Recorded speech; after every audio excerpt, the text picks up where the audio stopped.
Welcome to Wellbeing Wizards. My name is Todd. And I'm G. And today we're talking about a very special subject. G, what are we talking about? So today, Todd, we've got a very special guest in the studio. And Maggie was referred to the clinic for low mood and depression.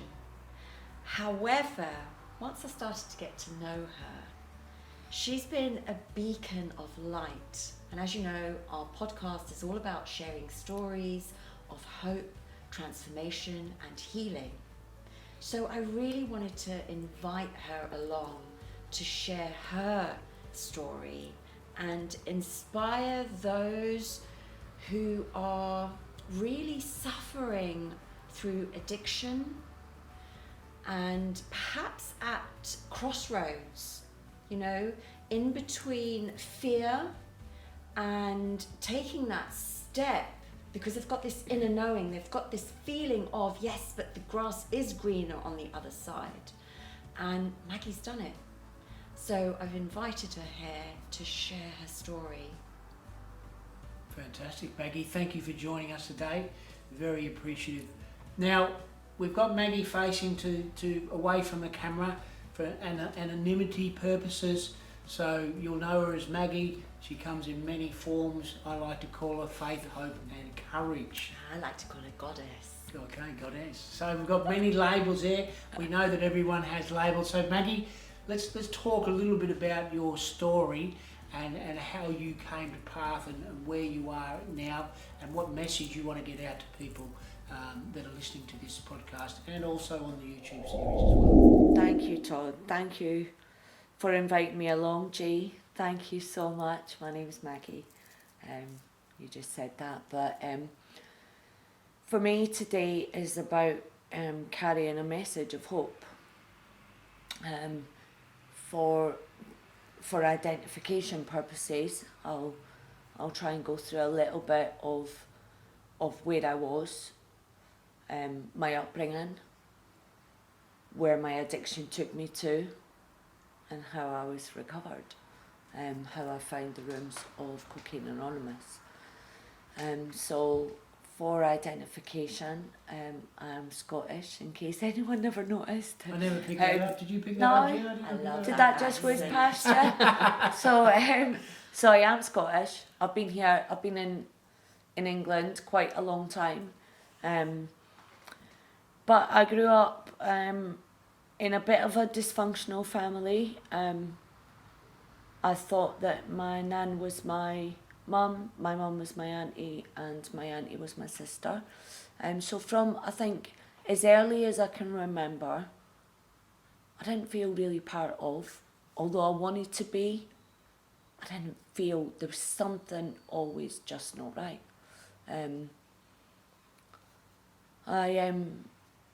I went to a few different schools as a child. I didn't ever know who my real dad was. I didn't have a father figure around.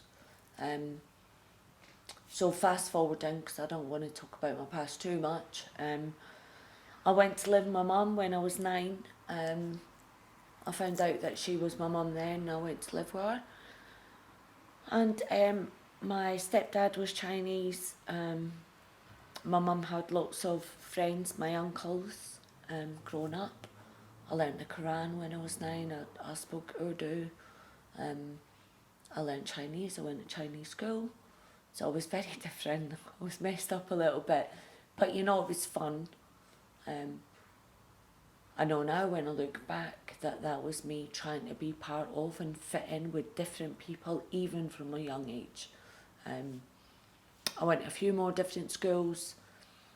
I started smoking actually. That was probably my first addiction. I started smoking when I was 9 years old. I look back and think, what? 13 for me when I started. 13, yeah. I was stealing them. I was spending my dinner money on cigarettes, at primary school. Unheard of now, I know. Because your parents take you right to the school gates. We just went at the age of 4 to school, do you know? Back in obviously I'm from Australia, so we used to cycle to school. So You know, once I left home, I'd cycle to school, and that was the last time the parents would see me until I'd come back in the afternoon, right? Exactly. And it was the same. So I picked up cigarettes young. I look back and I tried glue sniffing, I tried sniffing gas, I tried different substances just because my peers were doing it. You know, older people were doing it, and I wanted to try that just to fit in, I think. Anyway, moving forward, we moved house. We lived in a one room, pretty much like the studio. There was one room. My mum's bed was there. My bedroom was a screen, and that's how we lived. We didn't have a kitchen. We had a little square room, and that was all right. Life was kind of all right then. We moved to a council estate. It was a pretty rough estate that we moved to. It's probably one of the roughest ones in where I come from, and I wanted to fit in. I always wanted to fit in. I wanted to be part of the friends that, and I know now that that's a malady. You know, I wanted what you've got. So they friends had that. I wanted to have that, and when I was part of that and I had that, it didn't give me the buzz that I wanted to give me. So I think I was always searching. I always had what I call now that hole in the soul. You know, I always wanted to be part of. I met my first boyfriend when I was 14. First proper boyfriend. I was with him for 10 years. And drink was a part of our life. It wasn't a big part, but everybody drank. Yeah. You know, you got a bottle of Mary down and 4 cans of Kestrel with your pals and got drunk. I never got drunk. It never even touched the edge. Yeah. But I pretended I was drunk because I wanted to be part of. But really, it didn't do what it should have done, or I thought it done. Yeah. Continuing forward was with this partner. I left home at a young age. We got a little council house, and I thought I'd cracked it. I wanted to be a family, you know, like everybody else Like a was. family Or I unit, thought, yeah. because my life was so different. Yeah. I wanted to be that part of. So anyway, fast forwarding, I'm in this relationship. I worked 2 jobs, and my partner then was he started going out clubbing and stuff, and all I wanted was to be like a wife, if you like, and that never really happened. So he started going out clubbing, and I wanted to just go out to the discotheque at the time and be part of, but he had his own stuff going on. Anyway, what happened was one of my friends said, "Why don't you come out with us, come clubbing, da-da-da." So I went. Prior to that, I started doing a little bit of speed. I worked 2 jobs, and I knew that was going about.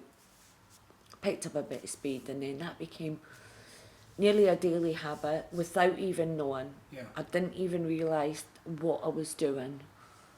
But I'd done that for quite a while. A cup of coffee in the morning was okay. I need to have a... Yeah, I dropped a bomb on the way, on the bus, going to work.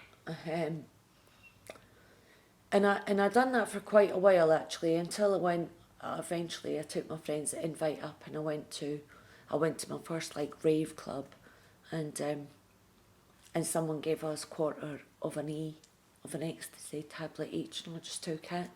How old were you then? 22, about 22. So I wasn't that young, and it lit me up. Yeah. And I loved it. From that first one, it kicked off something in me, and I felt part of. Yeah. And at the time, ecstasy was double doves, and it was a hugging drug, and I loved that. I loved the cuddle. Yeah. So that's what we done. You know, every week was living for the weekend, was ordering our pills and stuff, and it was fucking great. Yeah. You know, I loved it. There was no consequences at the time. Yeah. My relationship though, was toxic. The arguing, the fighting, and it was like that all the way through. It just became more apparent. Yeah. I will say at about 25, about 25, I fell pregnant, and I didn't do any drugs, but I still went out clubbing, and I was absolutely fine. And then I ended up had a miscarriage, and it was dark, and it was hard. It was really tough. I was about 5 months pregnant when I lost the baby, and that just spiraled. My partner at the time became really depressed, and I was hurting, but I just kept going. Yeah. Anyway, what happened was our relationship got worse and worse, and I moved back to my mum's, and then we argued even more. He tried to kill me, and I thought, fuck this, I need a way out. Yeah. I need a way. I knew I didn't want to be in that life. And my friends were going on holiday, so I went with them. They were going travelling actually, and I tagged along. We all went to Greece, and I stayed there. Stayed there for a couple of years. My drinking took off because there wasn't very many drugs there, and I loved the thought that alcohol gave me. Yeah. I love drinking. Yeah. I love not being me. I love partying. I love clubbing, and it really took off there. So that was another addiction that I still didn't know Yeah. how it affected me. Yeah. Anyway, with that, I came back home, and then I went back out to Greece, and I met this guy on holiday. I'd known him for 4 days, and I fell in love. Totally something. I fell in love. I came to visit him in England, somewhere in England, and we got together, and from the off, we started using cocaine, and it was fucking amazing. It was another drug that I just loved, because it took me out of me. I don't know what it done for me, but it took me out of my comfort zone. It made me be the person I think I wanted to be. I could talk to everyone. It was funny. You know, it gave me confidence that I didn't have, or I thought I didn't have. And I just continued to lose. We'd go clubbing up the capital city. It was great. So for years it continued. Just the weekends we'd do a little couple of grams. It'd be great. Thought you were a porn star. It'd be great. And that's how our life continued. I fell pregnant, and by the grace of God, I stopped using through my pregnancy. I still smoked, and even that, the shame in just smoking was horrible. Had our son, and after 8 weeks, I picked up again. I went right back into that lifestyle, and they talk about the progression of illness. I picked up like I'd not even stopped. I used right away like I'd not even stopped. Yeah, just a skip the beat basically, and that was it. I just like having a weekend off and starting again. But the consequences were there because we had children. I had a full-time job. You had to juggle stuff. You were tired on a come down, you know, the gear had gone. You knew you had work. Your head was doing a number on you, and you were always ill, and the hangover come downs were fucking horrific. You know, and we had a child in the mix. Did you go straight back to work after 8 weeks? Did you go straight after work? No, I went back to work. My first child was about, I think it was 3 months. But I picked up drugs. You picked up the drugs after 8 weeks. My partner was using at the time. He was using still, you know, weekends. It was a social drug. Everybody that we knew, everybody in our circle used. You know, so it was a social thing. But the illness takes over. So I'll fast forward. We had our second child. And we had bought a house, we had sold that house, we had moved into another one. Fast forward, and we now had 2 children. We're still partying, as if we have no consequences. The debt's racking up, but we're taking that loan out to pay off that. We're using our money to buy gear, but it's all right because we're having a good time. Yeah. You know, we're still doing ecstasy when we can get that, and loads of gear. And then, and I'm going to fast forward a bit, because if you are an addict and you're struggling with addiction, then you'll know what I'm talking about. You know, the consequences got worse. The using got worse. The darkness and the isolation got worse. The arguments in our relationship got way worse. It was toxic. And we didn't know what we suffered from. I didn't know what I suffered from. I just thought I was greedy. Yeah. I know now, when I look back at, after coming into a 12-step fellowship, I know what I suffered from. I didn't at the time. You know, I just wanted to quiet my head. I wanted to be part of. I wanted to feel good about myself, and drugs done that for me. That was my solution to all my problems. Yeah. Our relationship got worse and worse. My ex-husband had an affair. We got married. My ex-husband had an affair, and my rock bottom, one of many, started. I was broken-hearted, and it took me to new depths. My depression got worse. In between all that, I was still going to the doctor saying, I'm depressed, I don't know how can I cope with life. But really, when I look back, I was just on a come down, you know. But I didn't know that. I thought I was really depressed. Anyway, our relationship just got worse and worse, and I couldn't cope. At that period in my life, I'd given up. I didn't want to live, but I didn't want to die. I just didn't want to be here. I didn't want my children to suffer anymore. Yeah. And that was one of my darkest times in my life. I took my children to their dads, to their nans, and I planned my suicide because I didn't want to be here. Yeah. I had no way of stopping using, and I didn't want my children to suffer anymore of the carnage that we were causing them.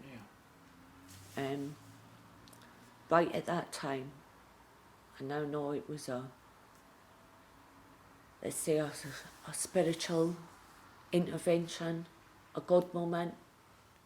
One of my aunties phoned me that never phones me, and gave me a way out. And something stopped me that night, because I'd tied up his ties, because I wanted it to be his guilt trip, not mine. Yeah. And I had that planned. Anyway, a good job happened. And I clearly never done it, because I'm sitting here today sharing with you guys. But the darkness, and I thought, when in that addiction, when I look back, I had many thoughts. I had many darknesses. I had many times of standing at a bus stop and wanting to step out in front of a bus. I could see the bus hitting me, but it was a fleeting moment, and my life was like that 24/7. Yeah. I would be walking up the street, and I'd think, if I step out now, that car will hit me. But I'd never done it. Yeah. But that moment, I wanted it. It never happened. I'm going to fast forward a bit, because I want to just fast forward to the point of I was using out with my control. I was putting on a mask all my life. I'd wore a mask. I'd wore a mask to go to school, I'd wore a mask to go to the shops, I'd wore a mask to turn up at work, to go to school, to stand in the school play, to meet the teachers. I never knew who I was. I never ever knew who I was. And it was fucking tiring. But when I took Gahir, when I took drugs, I felt that I could be somebody. Yeah. I felt like I was being me. Yeah. I now know I wasn't, but it gave me confidence, it gave me that. So going forward, I'm now on my own with the 2 kids. I'm doing all right, still got my job, I'm only using it the weekends, life's all right. But my life, my marriage, still in marriage at the time, was toxic and disgusting. And we ragdolled our kids through our breakup, and the cheating and the lying. Not me, but I manipulated every situation to get what I wanted, and really what I wanted is to just get high and not be in reality. Yeah. And because I knew that's where it took me. Anyway, the darkness continued. The fighting was just really dark and violent. And I'd go out at weekends now with my friends, and my kids would see me being all happy and stuff, and my friends would go home and I'd be on my own, just me. And I'd call in some more gear because I knew I didn't have enough. And when that was gone, I'd be pulling up the line, or if I couldn't get any more gear, if the dealers wouldn't pick up the phone, I desperately wanted it. And I had no control over that. Yeah. And I'd be crying that I didn't want to use, and then a dealer would pick up the phone, I'd be on it. I'd got more gear. You know, that feeling. And then it'd come and I'd be crying because I didn't want to use, I didn't want to be in that position, but I had no choice. Because I was an addict and I didn't know it. I did not know that once I put one on in me, that it kicked off an allergy and I couldn't stop. I had no control. So Maggie, I mean, thank you for sharing so much of yourself. What was that crossover point? You've already painted a picture of you didn't want to be there, but yet you couldn't stop yourself because that's all you knew. What was that crossover point that helped you make that shift? I had many months of being broken, and my friend, one of my good friends, I didn't know anyone that I thought I didn't know anyone that used like me behind closed doors, shut the curtains, getting gear through the letterbox, leaving it in a little box, fear of opening the door, overwhelmed with fear. I didn't know anyone that used like me. Maybe one. And my friend had gone into rehab. I didn't even know what rehab was. I hadn't heard of addicts. So my auntie and uncle, when I was a child, I absolutely adored them. They were heroin addicts. And I'd seen jacking up and stuff, and that was an addict to me. And that was normal. I lost them both. And so that was an addict. I had no comprehension that I was an addict. Just thought it was greedy. But my friend went into rehab, and I'd been friends for many, many years. So I knew she was a bit like me. We had used together, we drank together. So I kind of had an idea that she was as fucked as what I was. And she would ring me and say, "You all right?" And I'd be going, yeah, I'm fine, how are you? And she would say, like, "I'm fine, I'm all right, I'm going to a meeting, I'm 28 days clean and sober," or "I'm 60 days clean and sober," and I'd be like, "All right then." I had no idea that there was a hope, and that's what I needed. That there was any kind of hope that I could get well. Anyway, after a bit of time, she kept talking about these meetings, and her sister kept saying to me, she's going to meetings, and I thought a meeting was, I worked in the city. Yeah. I thought we'd sit down and do a little meeting. Yeah. Have a little bit of breakfast, and then we'd get on it, or we'd go for a glass of champagne. Yeah. You know, I had no idea. Anyway, she took me out a meeting, finally, and that was the point. When I went into my first meeting of Cocaine Anonymous, I sat down in a seat and I listened to a guy share his story, and I felt something inside me. I felt that I was in the right place. I didn't know where the fuck I was. I had no idea, but I felt at peace. Something told me I was in the right place. These people spoke like I spoke. These people used like I used, and I never knew anyone like that. So it really resonated with you. Can I just ask you, because obviously there's quite a lot of patients that come through the clinic who are at that borderline where they're stuck between fear and making that decision, because obviously I know you, I'm always signposting people, but they're still stuck in that fear. What was it that encouraged you to go with your friend to that meeting? I was done. You were done. I had surrendered. Okay. I had said, I am done. Right. I knew probably a few years before, I'd stand in my kitchen going, oh, you know, I don't want to live like this. I'd spoke about it, kind of in jest, but I knew. And at that point, I was crying, and my will was taken away from me. I was using against my own will. Okay. I knew I was done. I would have died because, I surrendered. What message would you give to people who are on that, at that point? At that point, you know, when you have to find, people call it a rock bottom. I'd had many rock bottoms. But something kept me going. When I surrendered, it wasn't even my last use up, wasn't even a big use up. I just knew that I needed help. I didn't know how to ask for help.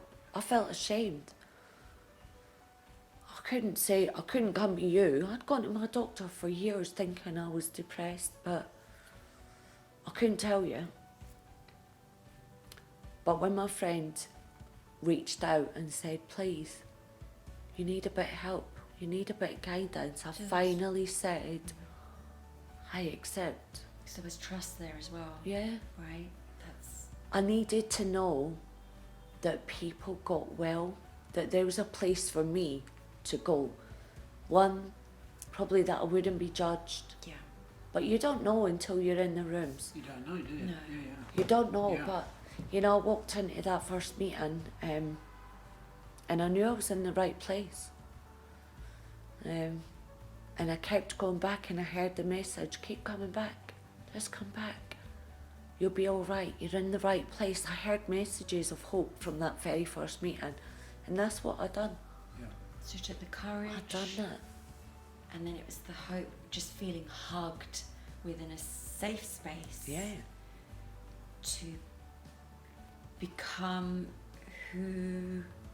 what your true self. To let my guard down and to be loved. Yeah. I felt genuinely that people were real. I was still going through a divorce. I was still in a toxic relationship because I still allowed my ex-husband to keep coming back in my life. I didn't have the courage to step back and say, that is not acceptable. Yeah. I just kept going. Yeah, just and going. going through the emotions and the cycle of Yeah. what it was at that time. But And there is a but. I was in recovery. I was in a fellowship where people did not act like that. Yeah. You know, in the first few weeks, I didn't get what they were talking about, but I kept going back. And that's what I heard, keep coming back. Yeah. And I did. I went to 3 or 4 meetings a week. My friend come and picked me up, or I'd meet her there.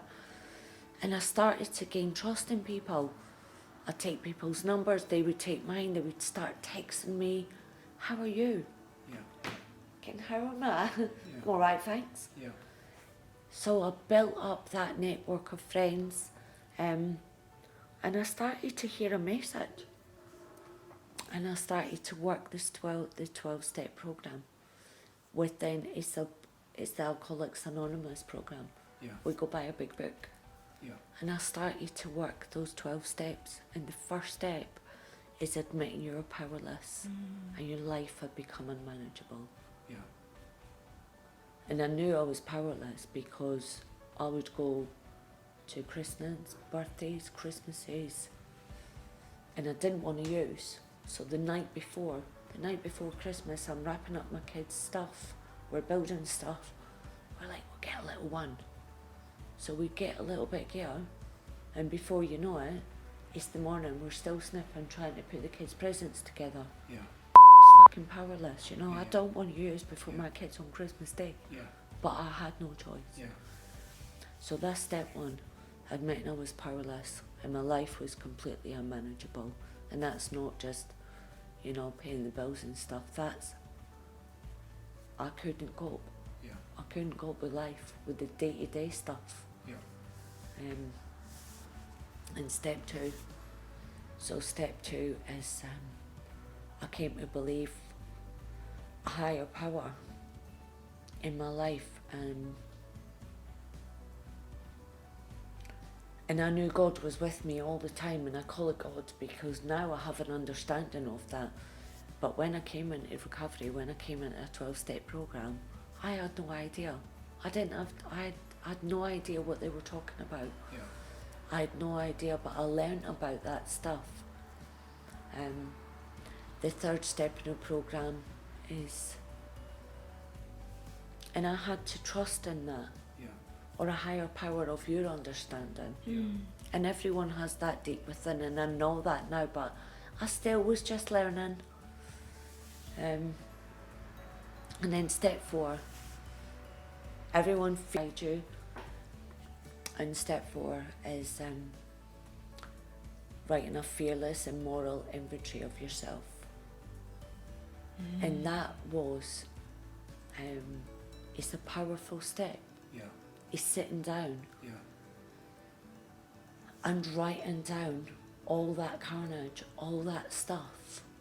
And then in step five, you get to share it with another human, that stuff, and handing that stuff over and letting that stuff go. Yeah. You know, and it's fearless and moral inventory of all that stuff that kept you in that addiction. Yeah. And then step five is freeing it and letting it go. So step six is we ask God to remove our character defects. Step 7 is we asked and made a list of all people that we had harmed. So in step 4, and this is where we get the freedom by working the steps. And step 8, we go through our resentment list and our fears and our sexual harms, our sexual conduct. And then on step 8, we write a list of those people. And then next, in step 9, we are willing to make an amends with them, to free ourselves, so that we have peace. And it's about making amends to that person. So, you know, for example, one of my amends could be to my children. So to my children are a living daily amends to them, you know, just to be present. Yeah. You know, because all I ever wanted was to have peace, with peace of mind. You know, and that's my journey. And this is just my journey, and it's part of that fellowship. And step 10 is taking moral inventory, daily inventory of yourself and your behaviour. So you have a spiritual awakening, work in the process of these steps. You know, you have a divine intervention, whatever you want to call it, something changes in you. You notice the shift. It's a shift, you know, an awakening. And then in step 11, we sought through prayer and meditation, and prayer and meditation is massive for me. It's huge. There is a prayer for each of the steps, but on step 3, I hand over my will and my life to the care of God. So God could be whatever your concept. You know, for me, I had a process of different gods. It was the great outdoors. Something, and it's personal to me. My God is not the same God as yours. Can be if you want, and if you've not got one, I'll loan you mine. You know, it's just believing. So prayer and meditation is big for me. Maybe not as big for me as what it is for you two, but it's huge in my journey. Well, for me, meditation is really, it's the way I start the day and the way I finish the day. It's about letting go of the information that came in overnight, and at the end of the day, again, clearing the clutter down. So again, it's clearing that empty space away to let the energy or the peace and the awareness come in. So that's all when I came to the rooms of Cocaine Anonymous through another addict, because they say only an addict can help an addict. And I'll tell you a little story about that quickly in a second, but I am going to finish. So the process of the steps is, when you come into recovery, it's suggested you get a sponsor, and a sponsor is just someone that's 12 steps in front of you. They've had a spiritual experience, a spiritual awakening, and they work the 12 steps or this program to the best of their ability. They're just another addict with their face washed, and they've just worked this program. The 12th step is carrying the message to the still suffering addict, and that is my primary purpose, to carry the message, to say that there is hope. You know, if you're in that dark place, if you need help, please reach out. Please reach out. You know, Cocaine Anonymous is a fellowship of men and women that are there for you. It is a process, you know. You don't have to be at that rock bottom, but if you're in that place of darkness, reach out, call somebody. There's helpline numbers, there's a fellowship of men and women all over the world, and I'll share with you about, there's an addict in a hole, and the addict is trapped. Addiction is the hole, and he's stuck in that hole. And a priest walks past, and he calls out to him, and he says, please, Father, can you help me? Please get me out of this. And the priest says, I can pray for you, son. And he walks on, and the addict's still in the hole. And a pharmacist walks past, and he says, please, can you help me? And he said, I can give you a script. And he writes him a prescription. He throws it in the hole, and the addict's still in the hole. And an addict comes along, and he said, please, can you help me? And the addict jumps in the hole, and he says, what the fuck are you doing? He says, I can show you the way out. Follow me. And I absolutely love it, because there is hope. There is hope. I think that's the most powerful part of this story, like you're saying. No matter where you are in the process, there's always a way forward. And I think that's for me, is always, it's just about how do I take that first step? What's the first thing to do? You may not recognise where you are, but if you do, there's a pathway out. But also just recognising that there's a step you can take today. Me today, so my life today, my clean date is the 17th of August 2014. I haven't picked up a drink or a drug since that day. It's incredible. And that was from the first day you went to the session? No, From No. how long from when you first started to go along did you then make that?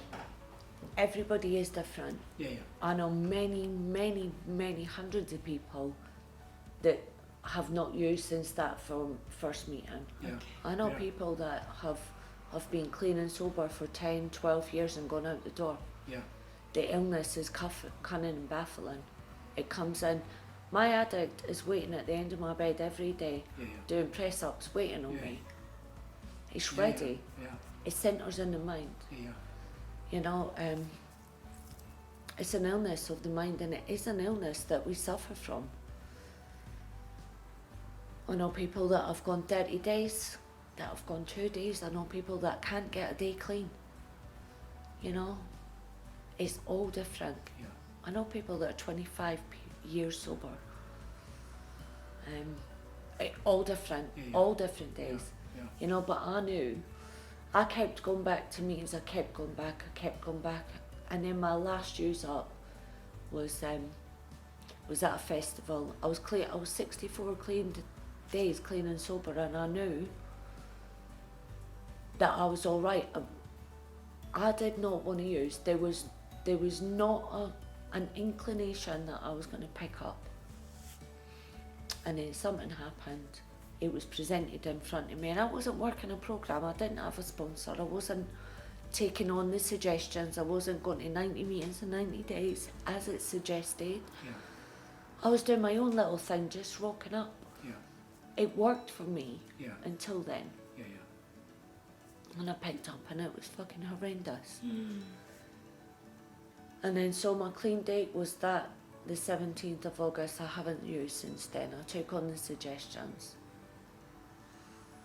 So that's really the most important message, right? Is to keep coming back. Keep coming Keep back. coming, no matter how tough it gets or how bad it gets, the message is keep coming back. And hold that thread. Yeah. And We're- sponsor.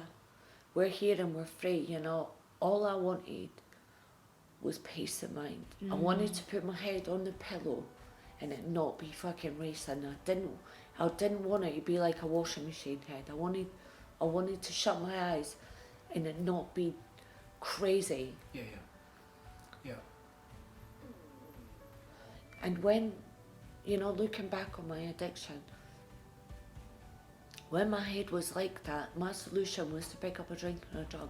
My solution now is to pick up a phone to a newcomer, yeah, pick up the phone to someone that's struggling, get to a meeting, yeah, take someone's number, say, are you alright, how you doing? yeah, That is how we carry the message. yeah, You know, reach out to newcomers, people that are struggling. Go out and put some posters up, public information, do some service. yeah, There is a triangle and it's about unity, service and recovery, and that's how we stay, that's how I stay. This is my journey, that's how I stay clean and sober. And today, I've got a couple of jobs. I still struggle with low self-esteem. My illness tells me that as well. You know, I have low self-esteem, I have low moods. My addiction can take me to food, to shopping. I have a low self-esteem and a massive fucking ego. You know, but I remain humble, yeah, as humble as I can be, and I help the newcomer. You know, I talk Yeah. to ladies especially that are struggling every single day. I have a couple of sponsees that I help take them through the work. I have a few actually, and I reach out to them every day. And I try and be of service. How can I help the newcomer? How can I help someone that's struggling in addiction, in recovery? You know, someone can be 10 years and still having a really shit day and be in shit circumstances. But today, I'm present. yeah, I'm present for my son. I have a beautiful partner who's not an addiction, he's not an addict. yeah, He's never even taken paracetamol, which makes me laugh. My partner can pick up a bottle of wine and put it back in the fridge, and I laugh and I go, how the fuck you do that? Who does that? That's not normal. But it is to him, and it is to them, yeah, Yeah. you know. But I couldn't do that, yeah, you know. I'd be pulling up the line on fucking getting a bit of gear that wasn't even there, you know. I'd be emptying the bottle until that last drop had be gone, and I'd be craving more. Yeah. And the craving is because I'd already put one in me. I couldn't stop that physical craving. Yeah. Because I'd already put it in me. And they say don't pick up the first one. But you've Get shown, yourself into a fellowship. You've shown that you've done it. It's possible. You know, they say you'll have a life beyond your wildest dreams when you come into recovery, and that is for me just peace of mind. I go to bed with my head quiet, and I do listen. I have shit going on. I've got shit going on today, but I'm able to deal with that stuff. I've never needed to pick up a drink or a drug. I lost my mother-in-law, the kid's nan, not that long ago, and it was tough, you know, but I was there, I was present for my sister-in-law, for my children, for my nieces, I'm present for my family at home. You know, when something goes wrong, they'll give me a call. You know, I'm there for people if they need me. I'm dependable. Fucking was never dependable. You know, and I look at my day, you know, if I'm driving my car and someone cuts me up on the road, I'm not going, fuck off you go, what are you doing that for? You know, I think they might be in a hurry, something might be going in their life.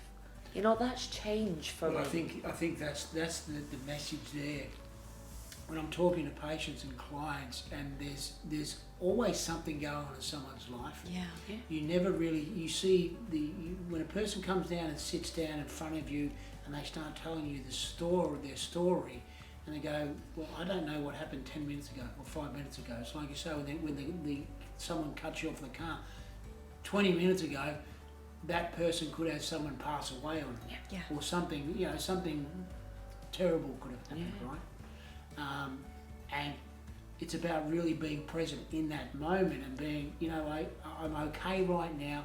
All I can do is just send out love, support, and energy. Yeah.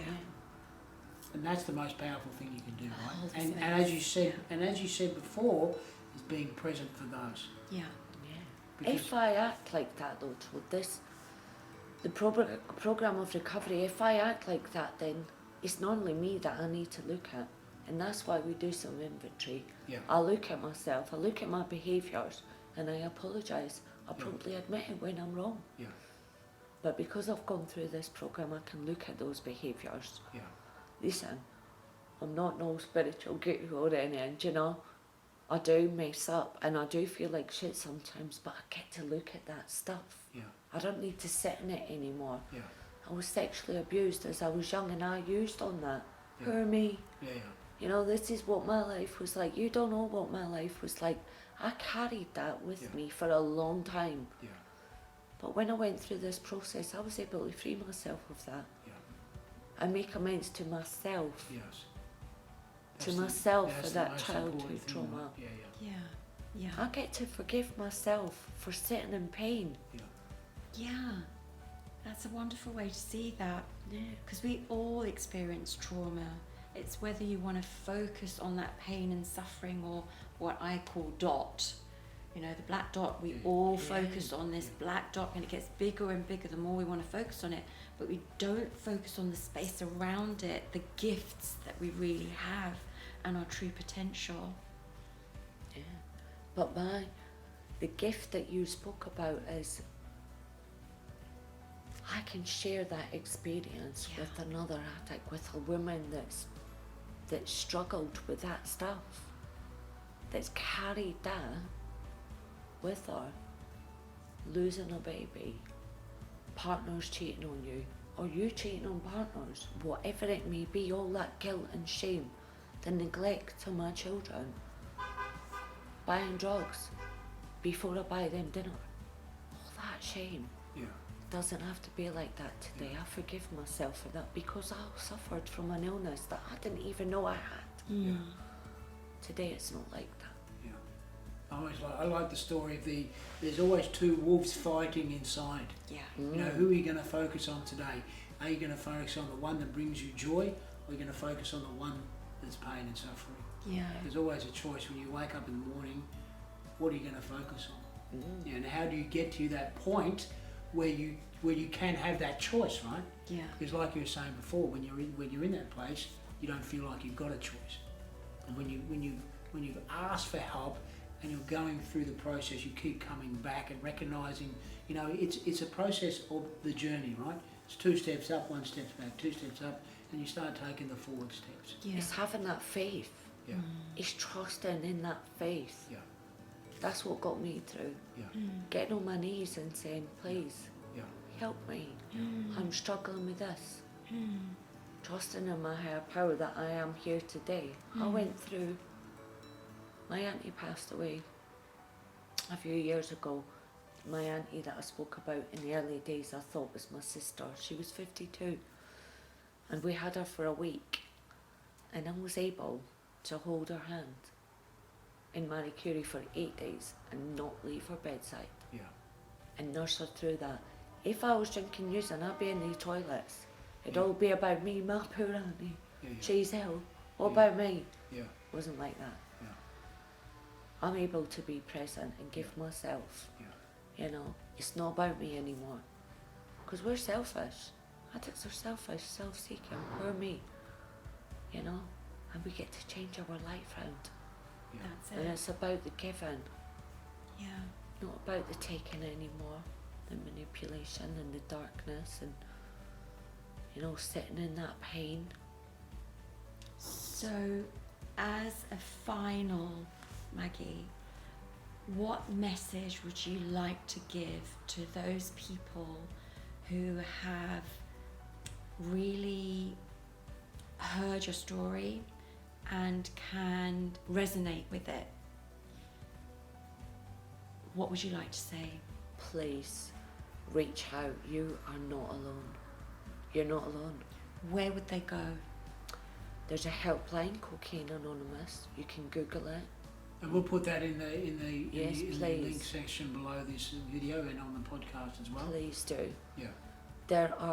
There's online meetings. There is a meeting in every probably town, village, centre, city, country. Cocaine Anonymous is huge. It's worldwide. It's global. I've been in meetings all over the world. I'm not that well travelled. Sound like I'm a big traveller. But wherever I've gone, me and my partner have gone on holiday, and I check out a meeting first before I even go there. That's the first thing I do. Yeah. Even if it's a non-English speaking, I'll Yeah. still sit there. Yeah. We've gone for coffees in Barcelona. With Spanish people, we've not got a clue, but Yeah. I feel a peace when I walk into a meeting. Yeah. I feel home. And are there any online, because obviously with what we've been through, are there any online portals that people can perhaps access? Yes, definitely, Jay. If you go on Google and you search Cocaine Anonymous meetings, it will give you a whole heap of meetings that are online. I know so many people that have got well through Zoom. Yeah. Wonderful. It says in our big book, Modem to Modem. The book was written in 1939 by Bill Wilson. And the first, don't quote me, 164 pages have not changed in that big book, and there are millions of people that have recovered from addiction, from a hopeless state of mind, by working this process. Wonderful. And the first thing is surrender, reach out for help, it's there, and the doors are open to anybody. Addiction does not discriminate. You're not alone. It's beautiful. Amazing. Thank you so much, Maggie, for joining us today. I hope everyone listens to the message. As I said, we'll put the support links below this video. Thank you for joining us here today with Wellbeing Wizards. My name is Todd. And I'm G. And thank you for listening. Thank you. Thank you, Maggie. That was awesome. Oh my God, yeah.